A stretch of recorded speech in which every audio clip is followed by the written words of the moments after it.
A young peasant woman who slept on a dirt floor saw her life transformed after discovering a unique talent.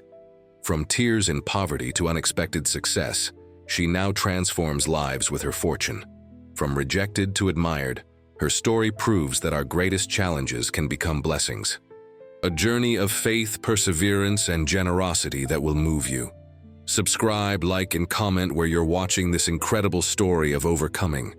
The sun was setting on the horizon like a drop of blood diluted in the sky, staining the parched plains of that small village forgotten by time with red. It was there, between the dust and the hope, that Helen's mud hut stood. As the shadows lengthened across the dirt floor, she gathered the few utensils from her makeshift kitchen. A cracked pot, 2 wooden spoons carved by calloused hands, and a clay jar where she kept the few herbs she managed to gather in the cracks of the rocks where moisture still lingered. At 25 years old, Helen already bore the marks of someone who had lived more than one life on her face.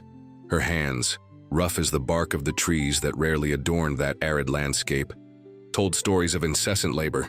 But it was her eyes, deep as water wells in the middle of the desert, that revealed the true mystery of that woman, an inner flame that not even the cruelest drought could extinguish. When night finally embraced the village, Helen spread her straw mat on the floor, as she had done every night for as long as she could remember.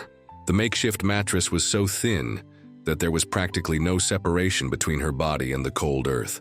Still, she lay down and looked up at the straw roof, through which pinpricks of light from the stars managed to penetrate, as if heaven wanted to remind her that, even in the deepest darkness, there would always be small beacons of hope. "Who am I?" she murmured to herself, as the night breeze whispered through the cracks in the walls of her hut. A seed waiting for the right rain to bloom.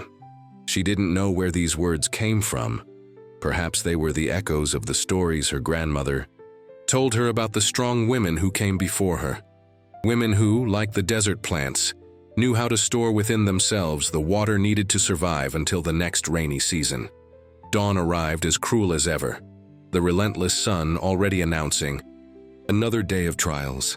While the other inhabitants of the village still slept, Helen walked barefoot on the hot earth, following a path only she knew. With each step, she felt the heat penetrating the soles of her feet, a pain she had grown accustomed to, almost a daily ritual that reminded her she was alive.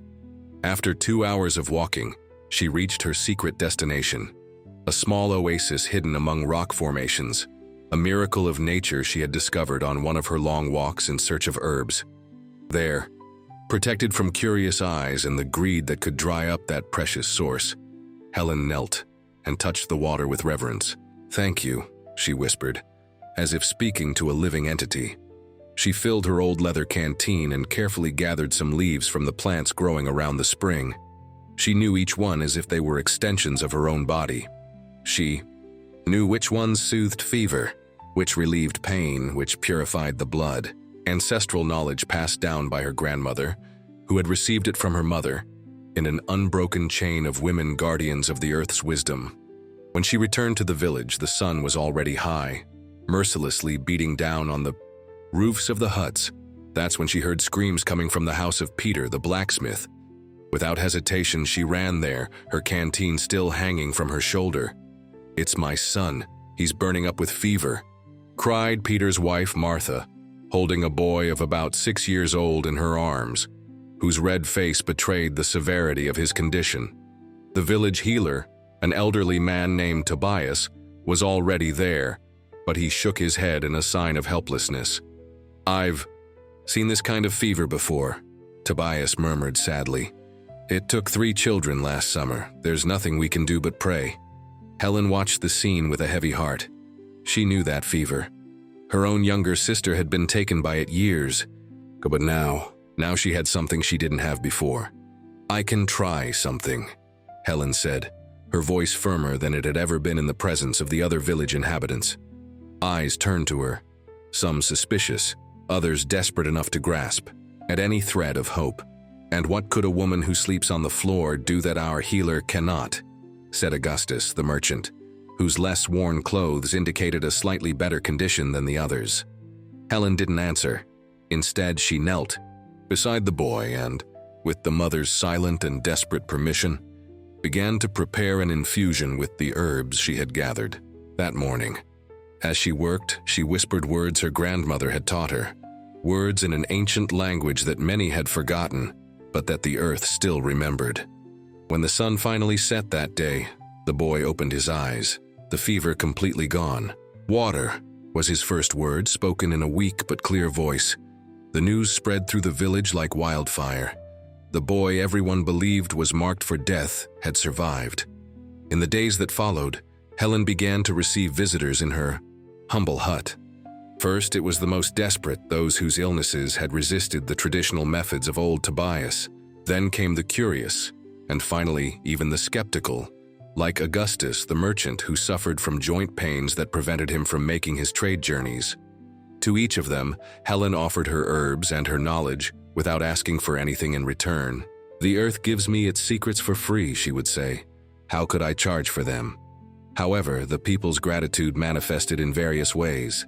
A chicken here, some bread there, a basket of rare fruits brought from distant lands.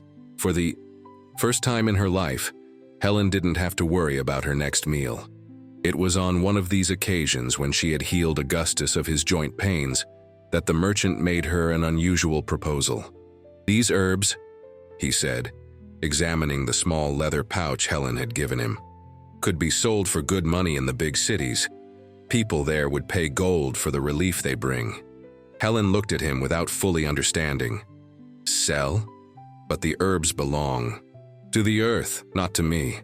Augustus smiled with a mix of condescension and admiration. "The earth gave you the knowledge to use them, Helen. This knowledge is your gift, your talent, and gifts should be shared and valued." That night, as she lay down on her straw mat, Helen couldn't sleep.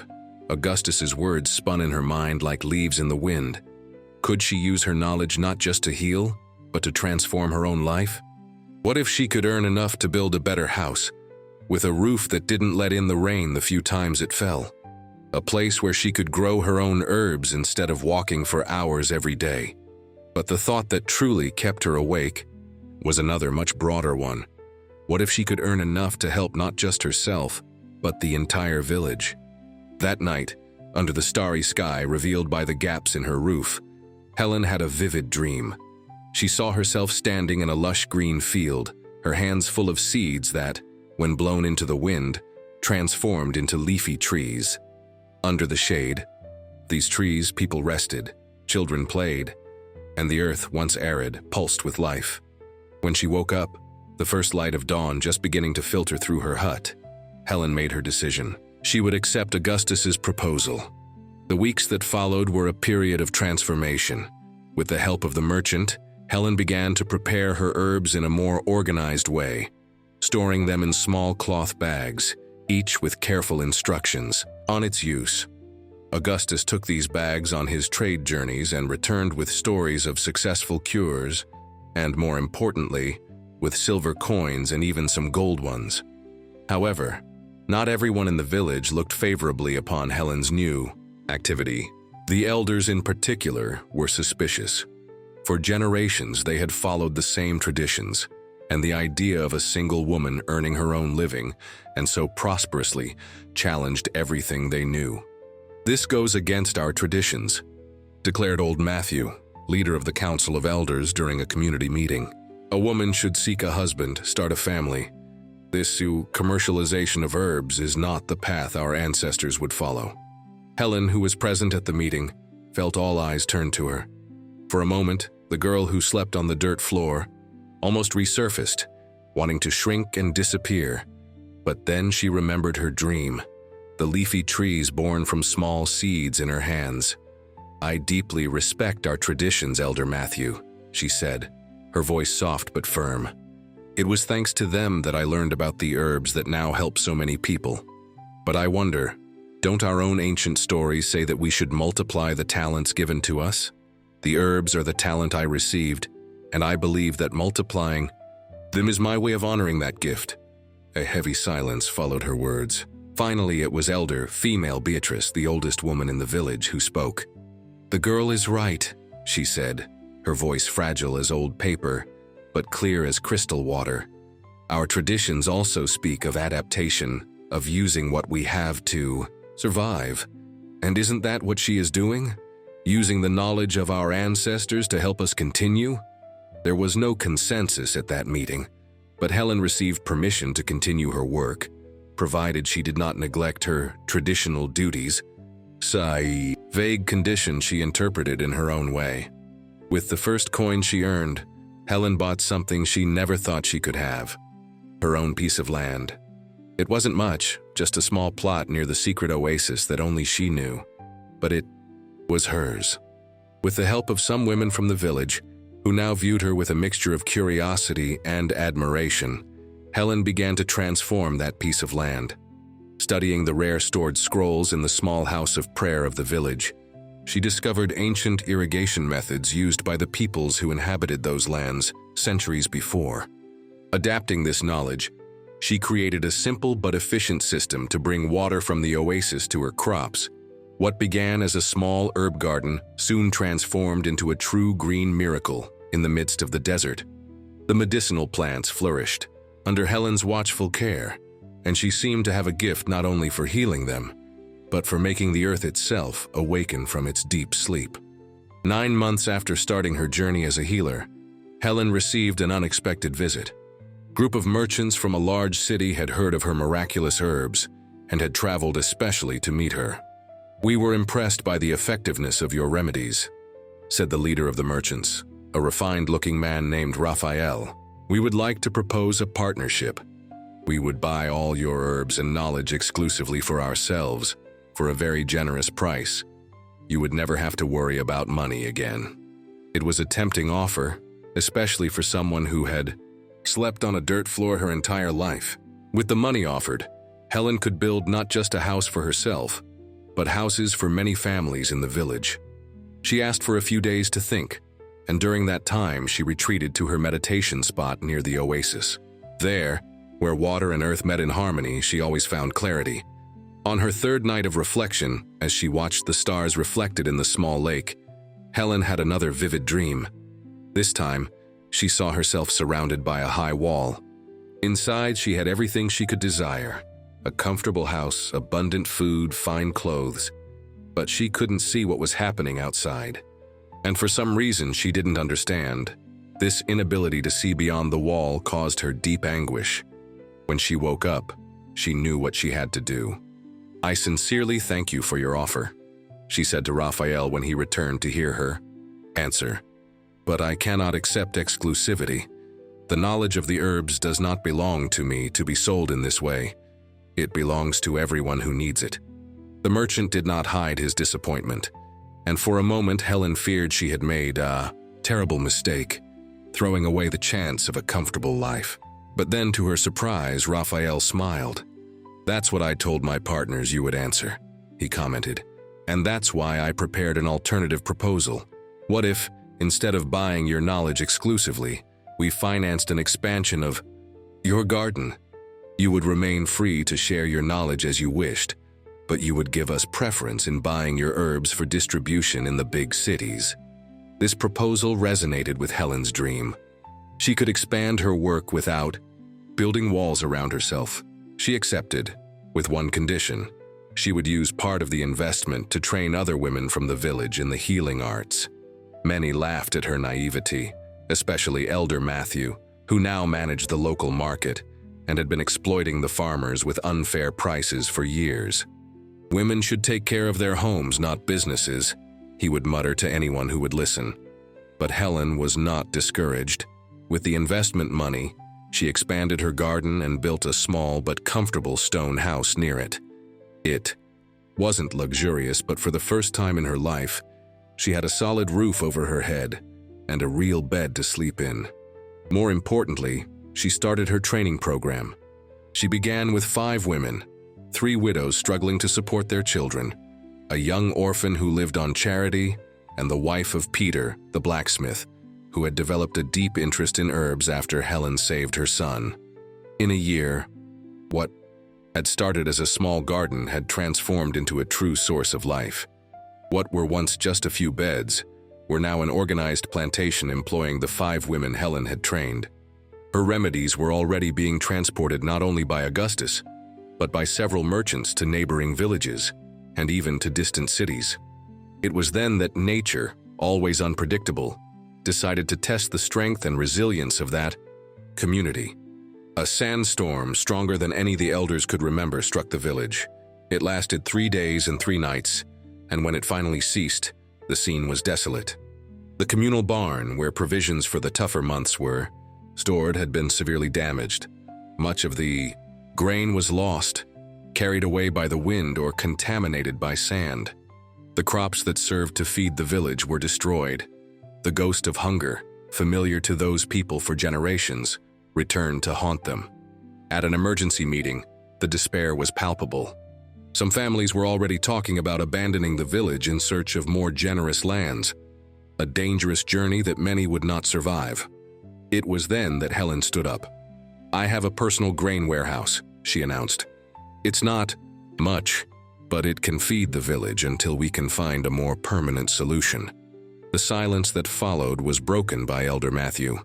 "And why would you do that? What advantage would you have?" Helen looked at him with serenity. "The advantage of living in a community where no one goes hungry, Elder. Isn't that enough?" That same afternoon, she opened her warehouse and began distributing the grain she had saved over the past year. "Like manna in the desert," murmured elder female Beatrice, tears in her eyes as she received her portion. That gesture marked a significant change in how Helen was viewed in the village. The elders, who had previously seen her as a threat to traditions, now began to recognize in her not a danger, but a blessing. Weeks after the storm, Helen faced a new challenge. Dishonest merchants were selling fakes of her remedies in neighboring villages. People were getting sick because the fake remedies had no effect, and this began to tarnish the reputation she had built with so much effort. Instead of seeking retaliation, Helen had a simple but effective idea. She created a special symbol for her products, a small dove carrying a branch of herbs, and taught buyers how to recognize authentic remedies. In addition, she included a small note in each package explaining the expected effects and possible reactions, thus educating consumers.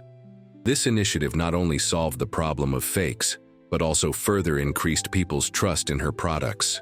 Demand grew exponentially. In the second year of her journey, an unexpected event would forever change the course of her life. The daughter of the governor of the province fell ill with a mysterious ailment that no physician from the capital city could diagnose, much less cure. The girl, once vibrant and full of life, wasted away day by day to her father's despair. Desperate after consulting the most renowned physicians without success, the governor heard rumors about a young peasant woman with exceptional healing gifts. Initially skeptical, the severity of his daughter's condition made him try any possibility. He sent a luxurious caravan to fetch Helen, offering riches beyond imagination in exchange for the princess's cure. When the caravan arrived at the village, it caused a stir. Never before had they seen such ornate carriages or such well-cared-for horses. The governor's messengers, dressed in elegant uniforms, went directly to Helen's house. "Our lord the governor implores your help," said the leader of the entourage, his voice betraying the desperation behind the formality. "His daughter is dying, and the court physicians cannot save her. He has heard of your gifts and offers riches in exchange for the princess's cure." Helen felt the weight of the decision she needed to make. Now respected in her village, she faced her second great dilemma: temporarily abandon her community for the promise of wealth, or stay with those who depended on her. After consulting her spiritual mentor, an old hermit who lived on the mountainside and had become her confidant, Helen decided to go, but with a condition. She would take 3 apprentices with her so that the knowledge would be multiplied. "I don't know if I can cure the governor's daughter," she explained to the women. She was training, "but I know that together, we will learn a lot on this journey, and that knowledge will benefit our village in the future." In the imposing capital city of the province, Helen felt completely out of place. The governor's palace was larger than her entire village, with marble floors that reflected like mirrors and ceilings so high they seemed to touch the heaven. Servants dressed in finer clothes than anything she had ever worn rushed back and forth, and the heavy air of exotic perfumes made her dizzy. But when she was led to the princess's room, all the splendor around her disappeared from her mind. She saw only a fragile girl, not much different from the children in her village fighting for every breath. "What have the physicians already tried?" she asked the governor, who stood beside his daughter's bed, his face marked by despair. "Everything," he replied, his voice broken. "Bloodletting, purges, potions of all kinds. Nothing worked. She keeps getting worse." Helen approached the bed and gently touched the girl's forehead. It was warm, but not just with fever.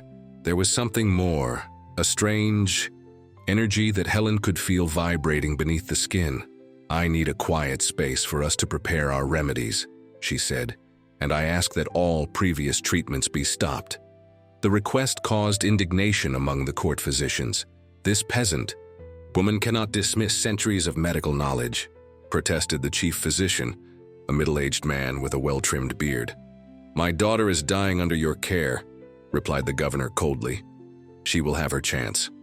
Using only simple plants she could identify in the palace gardens and some she brought with her, Helen began the treatment.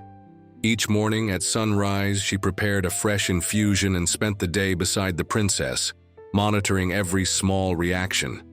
At night, she performed a simple ritual she had learned from her grandmother, a prayer under the moonlight, asking for the renewal of vital forces.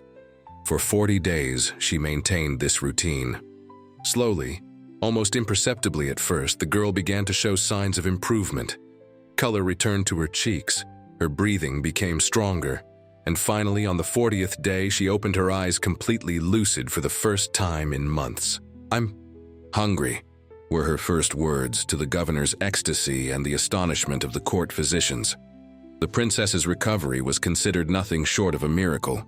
The governor, in his gratitude, offered Helen enough gold to buy an entire village, fertile lands anywhere in the province she chose, and even a title of nobility.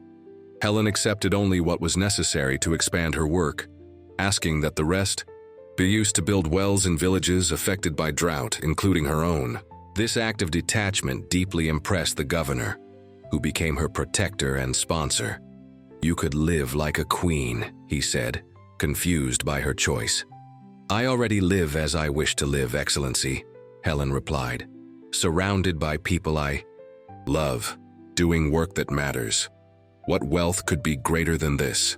When she returned to the village after 3 months, Helen found her cooperative not only surviving, but thriving under the leadership of her apprentices.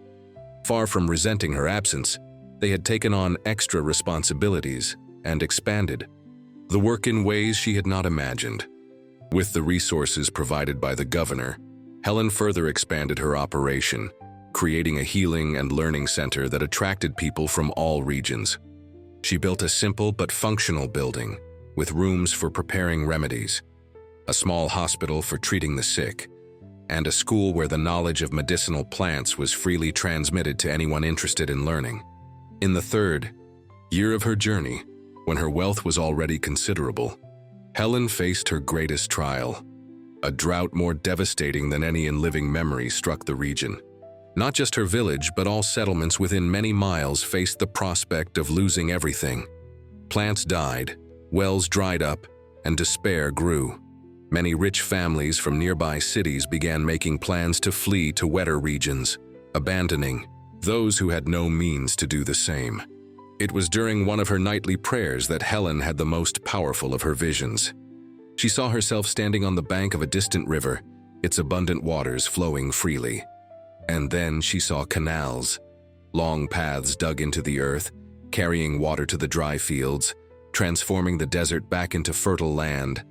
Upon waking, she knew immediately what she needed to do.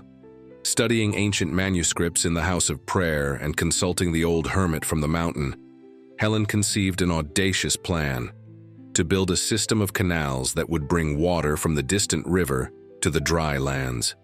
It was a project of unprecedented scale, requiring immense resources and the labor of hundreds of people. To finance it, Helen made the most difficult decision of her life. She sold almost all her possessions, including her comfortable stone house, and much of her medicinal herb business. "You'll end up sleeping on the floor again," some scoffed when they heard of her plan. Most thought it was madness, an impossible dream born of despair. But Helen was determined.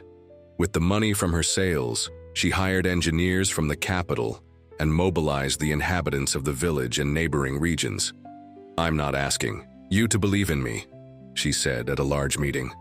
"I'm asking you to believe in the possibility of a better future." For months she worked side by side with the farmers, digging canals under the scorching sun. Her hands, which had regained some softness during her years of prosperity, became a female's hands again, calloused, cracked, marked by the earth. There were moments of despair when it seemed the project could not be completed. Technical obstacles arose constantly, and money began to run out before they were even halfway done. Some workers abandoned the project, convinced it was a lost cause. It was then that the unexpected happened. The governor, who had followed Helen's journey with interest, arrived personally at the construction site. "My daughter is alive thanks to you," he said to Helen. "And now, I see you are trying to bring life to this land. I cannot just stand by and watch."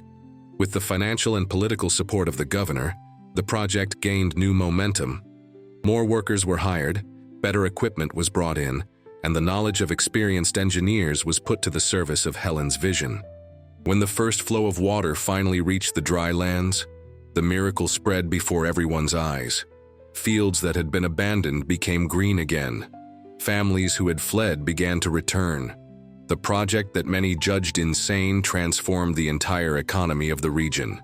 5 years after sleeping on the floor of her mud hut, Helen was now considered the wealthiest and most respected woman in the province. But as she always said, her wealth was not measured in gold. It was measured in transformed lives, in revitalized lands, in shared knowledge. Today, at 30 years old, she runs a network of healing centers that serves hundreds of people daily. Instead of a palace, she lives in a simple but comfortable house, built near the first canal she helped dig. Her most luxurious room is not her own, but the large hall where she trains young peasant women for free in the healing arts and the secrets of dryland farming. And every night before lying down in her simple bed, Helen kneels on the floor, the same floor where she once slept out of necessity, and gives thanks for the journey that took her from the straw to the divine purpose she now fulfills. "He who humbles himself will be exalted," she whispers to herself, "and from the smallest grains are born the greatest harvests." The stars, visible through her bedroom window, seem to twinkle in agreement, as if heaven itself wanted to confirm the wisdom of those words. And Helen smiles, knowing that her journey is far from over.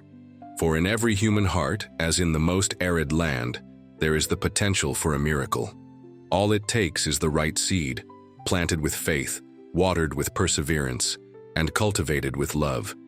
And who knows what can bloom even in life's most relentless desert? You, who now know Helen's story, also carry a seed within you. Perhaps you don't yet know what it is, or perhaps you have already glimpsed its potential.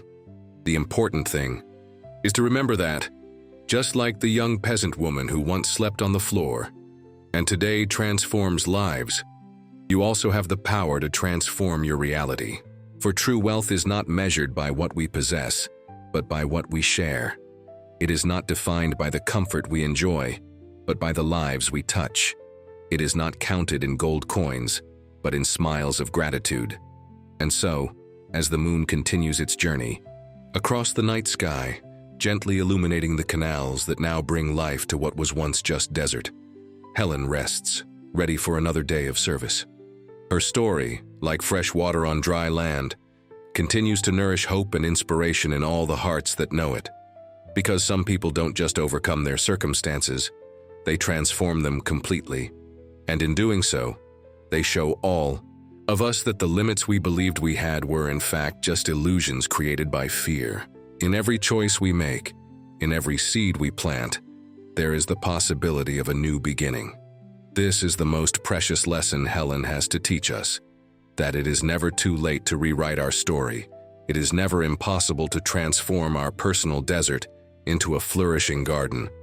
And when the night seems darkest, when the soil beneath our feet seems most arid, It is then that we must remember the young woman who slept on the dirt floor, dreaming of something greater not just for herself, but for everyone around her.